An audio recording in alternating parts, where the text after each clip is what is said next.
Yeah. But if you're going to cross the line where we're going to become one and we're going to be married, absolutely, which is, that's a whole nother level. It's like you should be able to be who you are. But of course, I mean, when you look at the society that we live in, everybody's living up to some type of image. Exactly. You know, nobody's really being themselves because it's like I always want to be perceived to be a certain kind of way. And most people will cling to that so much so, well, they'll destroy their relationships. And then they realize after the relationship is gone and you then went through a series of people that you realize the person that you initially had probably was the best for you. But, you know, you've done everything that you've done. And like I say, if people aren't doing that introspective work within themselves, then, you know, we're kind of left to, you know. I mean, who is really with their dream person? I mean, realistically. Let me see, personally, and not just for the camera's sake, I feel like I'm with my dream person. And I say that because nobody's without flaws and nobody is perfect, right? But I feel like the person that I'm with, I feel like, you know, 100% that she's everything that I want in a person, you know what I'm saying, in my mate, in my other half. I mean, sure, you know, every relationship has challenges and everybody goes through those obstacles and growing pains. Because as you grow through a relationship, you do grow together, and you should be learning each other. But I feel like, you know, I feel truly happy 100% in my relationship, and I feel like she is the person that I want to spend the rest of my life with. Whether, like I said, nobody's perfect. I'm not perfect. She probably feels she's not perfect. But you know what I'm saying. In a relationship, nobody is. You know what I'm saying? And you have to go into a relationship, I guess. Nobody's going to know you 100%, as you guys were saying. But see, that's the thing about being in a relationship. See, when you're getting married to someone, you're right. Nobody will know each other 100%. You can't tell somebody 100% of who you are in the beginning. But when you're getting married, you know, that's the journey now.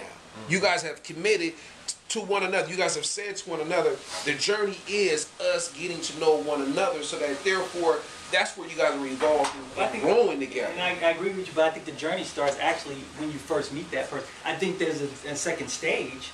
No, there's an ongoing, because you can never just tell somebody all in one sitting. You can't tell everybody all in 100 sittings who you are. Absolutely. You know, because my wife and I still probably don't know each other. And you'll never know each other. And that's we probably the point never of a relationship. And that's the beauty of it, though. Right. The beauty of it is that you still, I mean, you have your whole life or however long you guys plan to be together to really learn each other. I mean, the whole idea is exploring that journey. You know what I'm saying? In the mystery behind it. I mean, I don't want to know everything in one sitting. You know what I'm saying? I want to be able to uncover that 10 years from now, 15 and you can't even say, you can't even verbally say to someone who you are. And that's the thing about being in a marriage. When you're in a marriage, it's like a person is learning who you are, not by what you say, but by what you do. Absolutely. So it's like while we're in the house together doing what we do, we're learning more, you know, just in our interaction. That's, you know, that unspoken word. That's when you're learning about who you're dealing with. I think it's both. But the even kill of a marriage, in my opinion, like, because I'm engaged right now, I'm going into the journey, and you know, a lot of people think, well, hopefully I'm with somebody that I can be with for the rest of my life. This is the person of my dreams, blah blah blah. But in all actuality, I think it's about, you know, I wake up every day, and I'm trying to change as a person to make this person happy, right? So that's another part of the journey. It's like, I know what I am. I know the stuff I've been through. I know the type of things I like. I know the type of things that, you know yourself. I know myself. Yeah. But what I have to do to make a change for myself, for that person to be happy. You know, that's a challenge. But you've got to make sure, it's a fine line there, because you have to make sure that you don't change who you are. Right, but if that other person is doing and thinking the same thing, then we meet in the middle. Right. But you don't want to change anything about yourself where you're going to regret it later. Or, you know, you don't want to do too much changing. You reveal more about yourself, but you don't necessarily, it's not changing who you are. You might do things differently. Well, let me ask you this, in hindsight, right now where I'm at, I personally want to change for myself to be at a better place for myself. That's and then in return, perfect. I'm thinking maybe that's gonna make her happy as well. Somebody else and trying to be Well, friends with I somebody think it's else. putting yourself in the situation. Facebook Right. gives you accessibility. Right. Facebook is the new. Facebook took the place of the workplace. Right. Really, right? The workplace Right. was, I mean, statistically, the biggest. I mean, the biggest place where you cheat is in the workplace because you're around. Accessibility and convenience. Exact convenience. You're around that person. You're around your coworkers more than you're around your family. That's true. So even on Facebook, people at work are on Facebook. So imagine the accessibility of Facebook being at work. So let me ask this question to kind of piggyback off of what you were saying. How many people in this room are on Facebook currently? I don't know. I got a couple pages. I mean, I'm on it, but it's probably been maybe a year and a half. I don't even, because I'm just really not with the whole technology thing anyway. Well, how's your relationship? With my wife? Personally, right now. It could be better. Okay. It could definitely be better. It's Facebook has nothing to do with that, but I mean. But again, in terms of accessibility, though, I mean, just saying, because we know it's a social network, right? Right.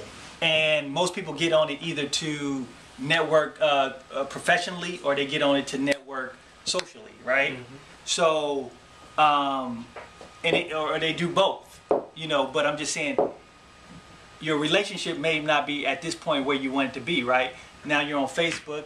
You may not use it often, but say hypothetically somebody befriends you. Well, I'm in a position like right now, I would say if I was like really into the whole Facebook thing, yes. I'm at that point where that would be an outlet if I wanted right. to so-called escape the situation and then go all off in to try to figure out, what I could do to kind of like make myself feel good, so to speak, for the moment, But, I mean, because that's not my outlet, I mean, And you want to know another statistic?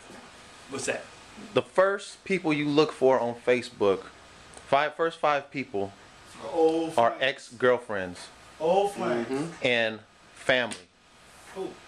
Now let me just put this out there to you all, because actually my wife and I had the same discussion. See, I'm not on Facebook personally, but she's on Facebook.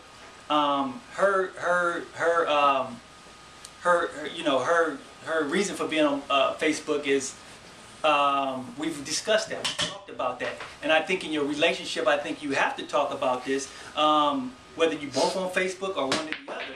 We've had this conversation, and one of the conversations, just to be candid with you guys, is that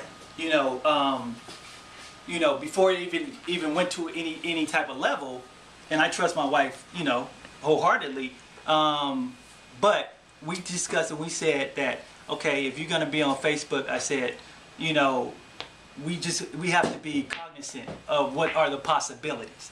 So if you resurfacing old people, right, and they're your so-called friends, and say they have an ulterior motive or agenda, even if you don't, and now they're emailing you back and forth, or they're talking to you, and then everybody knows that on Facebook you can see who's on there, right, at any given time. So say hypothetically, these are old friends that happen to like her. They liked her back then, they like her now. Or they like her now because they like her picture, or they lonely, or whatever their problem. Now they have an agenda. So they're talking back and forth with her about, how you doing, what's going on. It starts out friendly, right? She's having a conversation with them back. That can still have a possibility to lead somewhere, even though there's no problems at home. It doesn't necessarily have to be a problem at home. But now, you might be on there because of work hours. You might be on there at 9 and 10 o'clock at night, 11 o'clock at night, and now they're talking to you, and you normally wouldn't talk to these people on the phone or anywhere else for that matter, but you're talking to them on Facebook. So the problem is, this is a candid conversation that we had, that it's easy to get caught up. Because now you're talking to people. The temptation is greater. The temptation is a lot greater than it once was. When we talk about technology today, we talk about Facebook, we talk about these different methods. It's easy to lend itself because of accessibility and convenience. It doesn't necessarily have to be because there's problems at home. But because you're reconnecting with old people, they may have different agendas. You may be totally innocent, but then it starts out very friendly and casual, as we said, and then it leads to something. And then, the other person is left out. You know what I'm saying? They're not even included in that process. You know what I'm saying? You're not telling them, oh, I've been talking to so and so. We just right now it's just innocent. We're talking about